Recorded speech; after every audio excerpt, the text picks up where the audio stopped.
On voit que l'analyse en termes de valeurs plus établies socialement, collectivement, politiquement, nous mène à penser différemment l'euro.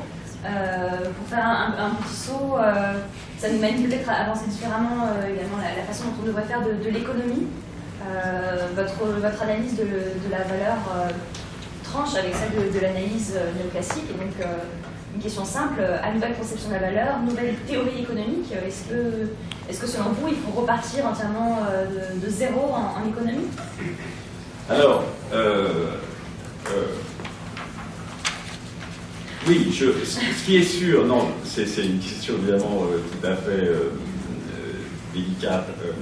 Ce qui est sûr, c'est que c'est ce que j'indiquais, c'est-à-dire mon rapport à la théorie classique est construit ainsi. Comme je le disais tout à l'heure, on a un certain nombre d'hypothèses qui paraissent être des hypothèses partielles.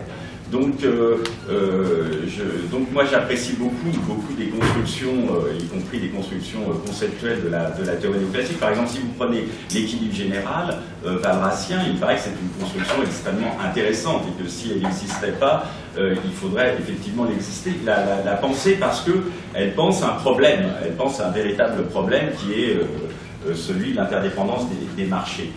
Mais il me semble que pour moi, ces réalités la vision de la théorie néoclassique, et là il faudrait peut-être être plus spécifique, et ça dépend des domaines et des choses, elle me paraît être justement, par son individualisme, elle me paraît avoir des limites. Il me semble que c'est ça que je dirais le plus fondamentalement. Et c'est en cela d'ailleurs que je rapproche toujours, moi, l'économie des sciences sociales, parce que je pense que si je rapproche l'économie, par exemple, de la sociologie et que j'ai beaucoup puisé dans Durkheim, c'est que on trouve chez Durkheim des analyses de la valeur collective et sociale de son rôle donc de producteur qu'on ne trouve pas ailleurs, et que la notion de valeur économique est une notion qui est vue uniquement à travers les préférences et qui ne permet pas de penser totalement ce qu'on voudrait penser. Donc il me semble qu'on doit aller vers ça, mais ce qui pose pas, on peut dire, si on pourrait dire de la manière suivante, il y a beaucoup de choses qui sont pensées par la théorie néoclassique qui sont essentiellement des mécanismes. C'est-à-dire, si vous faites un certain nombre d'hypothèses, des acteurs, ils sont rationnels, ils ont telle fonction d'objectif, et bien ils sont dans tel contexte institutionnel, il va se passer telle chose. Donc ça, ce sont des mécanismes. La question la plus souvent qu'on se pose, c'est comment ces mécanismes-là jouent-ils dans la réalité sociale. Et si vous prenez, et ce que moi j'ai tendance à penser, c'est que dans la réalité sociale, ce rôle des valeurs, c'est-à-dire des croyances, des représentations, est un rôle tout à fait important. Et que, en général, la théorie néoclassique, justement, n'en tient pas compte. Et donc, on a besoin, par exemple, pour penser l'évaluation financière ou d'autres choses, on a besoin de ces notions générales. Prenons un cas concret pour me faire comprendre tout de suite. On prend, par exemple, le cas du banquier central. Le banquier central, comment est-ce qu'on analyse le banquier central? Ce qui est techniquement, on appelle ça la fonction de réaction de la politique monétaire. Comment est-ce qu'on la pense? Il me semble que lorsqu'on étudie un certain nombre de contextes historiques, moi j'ai étudié beaucoup, et c'est ça l'exemple que je vais prendre, c'est l'hyperinflation allemande. Dans le cas de l'hyperinflation allemande, on a un cas très intéressant, c'est qu'on a un banquier central indépendant, et qui est pourtant pas du tout sévère, qui est au contraire tout à fait laxiste. Donc on pourrait penser que souvent on attribue par exemple au banquier central le fait qu'il va avoir une certaine propension à à faire de la lutte contre l'inflation sa priorité. Et qu'est-ce qui se passe à l'époque? À l'époque, on est donc au début des années 20, donc il commence à se développer de l'inflation en Allemagne. Les partenaires étrangers, occidentaux, anglais, français, sont très ennuyés et inquiétés par cette inflation, dont ils pensent qu'elle est manipulée par les Allemands pour faire face à leur réparation. Et donc ils se disent, bah, tiens, c'est très simple, ce qu'on va faire, et c'est surtout les Anglais qui disent ça, c'est qu'on va rendre le banquier central indépendant, parce qu'au départ de mon histoire, il n'y était pas. Et donc ils essayent d'introduire, et ils le réussissent, des règles monétaires de façon à assurer l'indépendance du banquier central par rapport au pouvoir politique, avec cette idée qui était celle que je citais tout à l'heure, c'est-à-dire l'idée que le banquier central, par nature, a une propension anti-inflationniste. Et malheureusement, le banquier central en question n'a pas du tout fait ce qu'ils attendaient. Pourquoi? Parce qu'il avait une certaine représentation de la crise monétaire, de la crise inflationniste, qui n'était pas du tout la représentation monétariste, la théorie qui était la théorie dominante à l'époque, c'est ce qu'on appelle la théorie de la balance des paiements, c'était pas du tout les enchaînements monétaristes, c'était l'idée que l'inflation était une conséquence indirecte des réparations, parce que les réparations pesaient sur la balance des paiements, entraînaient une dépréciation du mark, la dépréciation du mark entraînant l'inflation interne. Donc il avait l'idée que ce qui causait l'inflation, c'était les réparations. Et donc son idée, c'était tant que nous n'avions pas résolu, tant qu'on n'avait pas résolu au niveau international les réparations, il servait à rien de lutter contre l'inflation à travers une politique monétariste extrêmement sévère. Donc voilà ce que je veux dire, c'est que dans ce cas-là, comme dans d'autres, on voit que pour saisir ce qui, comme vous le savez peut-être si vous avez déjà réfléchi à ça, ce qui est toujours compliqué dans les sciences sociales, c'est la question des contextes. C'est-à-dire que contrairement aux expériences physiques qu'on fait sur la matière, on ne peut pas prendre des gens et puis expérimenter. Parce que vous ne contrôlez pas les contextes, vous ne contrôlez pas ce qu'il y a dans la tête des gens, comment ils ont été éduqués, etc. Et donc on a toujours cette difficulté, quand on essaye de relier deux séries, la masse monétaire et les prix, de savoir qu'est-ce qui tient à proprement un mécanisme qui serait strictement économique entre la masse monétaire et les prix, et puis qu'est-ce qui tient à l'ensemble des variables contextuelles. Et je crois que dans ces variables contextuelles, dans beaucoup des situations que j'ai pu observer, dans ces variables contextuelles, justement, ces variables de croyances collectives, de représentation collective sont tout à fait importantes et qu'il faut arriver à les saisir. C'est la même chose pour les marchés financiers. Dans les marchés financiers, je pense qu'il y a beaucoup de choses dans l'évaluation qui dépendent justement des théories financières que se font les acteurs, comment ils se représentent la valeur des actions. À certaines périodes, on s'aperçoit que ce modèle peut varier, des fois on met l'accent sur la masse monétaire, des fois on met l'accent sur une innovation technologique, etc. Donc il y a ce qu'on appelle des conventions financières qui varient. Et donc voilà pourquoi, à chaque fois, je dirais, une vision qui se voudrait très très individualiste, qui partirait uniquement des acteurs, ici peut manquer sa cible parce que souvent ce qui est en cause, ce sont ces représentations et ces croyances collectives, qui sont d'ailleurs elles-mêmes productrices d'énergie, dont il nous faut absolument en tenir compte dans les mécanismes économique. Autrement dit, même la notion d'intérêt n'est pas une notion simple. Savoir qu'on va dans ses intérêts, pour ses intérêts, ne permet pas de déterminer une action parce que vous avez besoin, le plus souvent quand vous voulez aller, même si vous voulez avoir un profit plus grand, eh bien ça va dépendre beaucoup de la manière dont vous imaginez le monde. Par exemple, dans la période depuis 60 ans, on voit que si vous prenez juste ce point, la question de la lutte contre l'inflation, eh bien, a connu une pondération très différente dans la période des 30 glorieuses et aujourd'hui. Il y a une rupture, je dirais qu'il y a une rupture dans la représentation du monde sur ça et sur cette question du caractère prioritaire ou non de la lutte contre l'inflation, par exemple, par rapport à l'emploi. Et donc, ici, nous avons un certain nombre de paramètres et de logiques qui sont des logiques à la fois économiques et sociales, et c'est pour ça que je pense qu'on ne peut pas séparer l'économie, disons, d'une pensée globale de la société. Elles sont étroitement liées. Vous mentionnez tout à l'heure le fait que souvent les théories économiques mettent en place quelques hypothèses un peu simplificatrices et que dans le cadre de ces hypothèses-là, on a du mal à penser effectivement la réalité, notamment dans les contextes. Est-ce que vous pensez que des raffinements mathématiques, une mathématisation justement de ces variables supplémentaires, une fois qu'on tente de les saisir, peut amener à un perfectionnement des modèles, ou est-ce que c'est se cacher le problème et finalement complexifier un modèle pour lui donner une valeur presque rhétorique?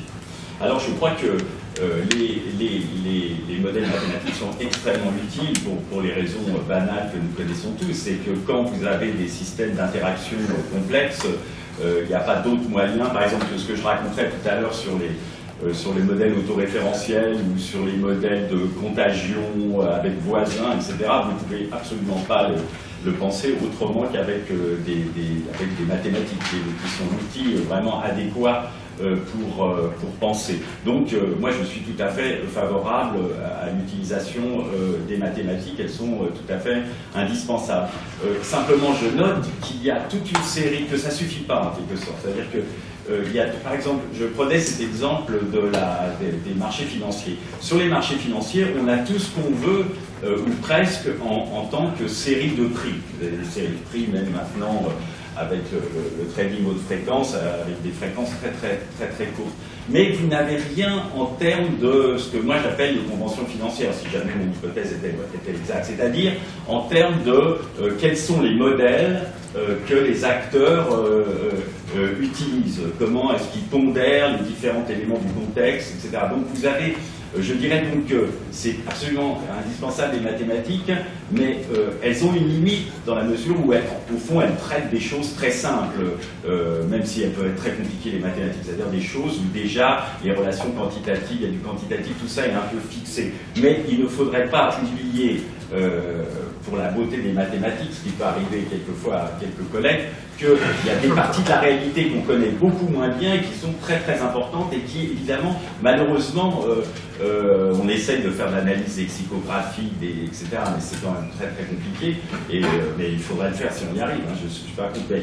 Il y a toute une partie de cette réalité qualitative en termes de croyances, de valeurs, de représentation, par exemple ce que je disais tout à l'heure à propos de l'inflation, qui sont des éléments tout à fait constitutifs et qu'un accent trop étroitement focalisé sur la construction mathématique ne nous permettrait pas de voir. Donc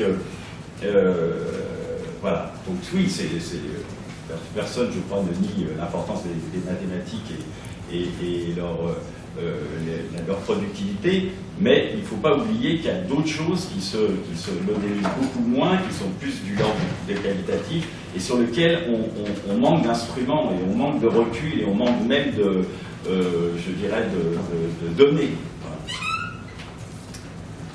Peut-être une dernière question avant de laisser vite poser ces questions.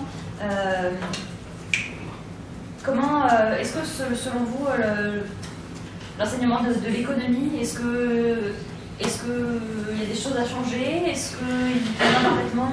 Est-ce que, en tant qu'économiste, en tant que professeur, et cherchant à plaidant pour une nouvelle économie, est-ce que je ne pense pas que ma réponse va vous surprendre beaucoup.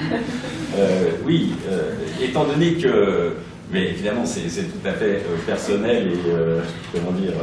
Peut-être je me trompe en plus, et donc de mon point de vue, puisque c'est celui que vous me demandez, oui, bien sûr, il est tout à fait à changer, parce que justement, je crois que cette construction, ce dont on a parlé au départ, cette question de la valeur, qui est quand même le cadre constitutif de notre pensée, de la pensée des économistes, me semble être ne pas fonctionner. Donc je suis pour oui, je pense qu'il faudrait revoir assez massivement la manière de penser les phénomènes. En plus de ça, comme vous l'avez vu, les rapports à l'individualisme méthodologique sont ambigus. Et donc, par exemple, je serais aussi, non seulement je présenterai le cadre conceptuel de manière très différente de celui qui est proposé, c'est-à-dire en partant de ce qui semble constituer les économies capitalistes, c'est-à-dire ce que j'appelle des séparations, le fait que les acteurs sont séparés et que la question se pose de la totalisation et qu'elle n'est pas seulement, qu'elle ne renvoie pas seulement, à mon avis, au marché, mais d'abord prioritairement à la question monétaire. Ça, c'est un point de vue. Et deuxièmement, aussi, une des choses sur lequel j'insiste beaucoup, c'est cette idée que la théorie de la valeur économique est comme les autres valeurs. C'est-à-dire, elle est quelque chose qui est de l'ordre d'une croyance collective, d'une adhésion collective, et donc avoir une théorie, et donc ce qui conduit à avoir des liens étroits avec ceux qui s'intéressent beaucoup à ça, c'est-à-dire ce qu'on peut appeler les sciences historiques, c'est-à-dire la sociologie, l'histoire, l'anthropologie. Et donc, moi je plaide pour un lien beaucoup plus étroit, j'appelle ça l'unidisciplinarité. C'est-à-dire, je pense qu'en fait, on n'a qu'une seule discipline, c'est-à-dire que le fait économique est un fait social comme un autre, et rien ne justifie qu'il ait une épistémologie particulière. Pas quantitative, par exemple. Je ne crois pas que ce soit une caractéristique qui conduise à ce qu'il puisse avoir une épistémologie spécifique. Donc, je suis pour cette vision unidisciplinaire des sciences sociales, et dont l'accent, c'est la notion de valeur, d'avoir une notion de valeur qui soit comme les autres valeurs. Parce que, regardez comment c'est étrange, on pourrait penser que, qu'est-ce qui forme les sciences sociales?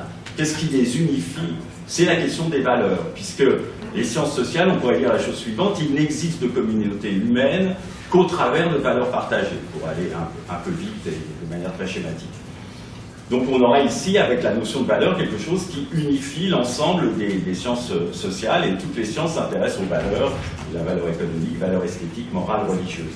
Or, ce qui est très étrange, c'est que la valeur est au contraire l'objet d'un schisme radical entre les sciences, ce que j'appelais les sciences historiques, c'est-à-dire l'histoire, la sociologie et l'anthropologie, qui partagent peu ou prou la même conception de la valeur, c'est-à-dire une construction humaine qui permet l'existence sociale, la vie en commun, qui justifie les actions des acteurs, etc. Donc il y a cette conception de la valeur en termes de croyances et de représentation collective construite par les hommes, et puis il y a quelque chose qui est très particulier, qui est la valeur économique, qui se pense de manière radicalement différente, à tel point d'ailleurs que quand on dit valeur économique, c'est comme si c'était attaché le mot, c'est-à-dire qu'on ressent plus ce qui dans valeur économique est de l'ordre de la valeur. La valeur économique, ça apparaît plutôt comme une espèce de mesure de quelque chose, comme un chiffre, etc. Et je pense que c'est ça qu'il faut revoir. Il faut réussir à intégrer les deux conceptions de la valeur de façon en particulier à expliquer cette espèce de ce que j'appelais l'énergie sociale et économique. Donc oui, j'aurais quelques petites modifications.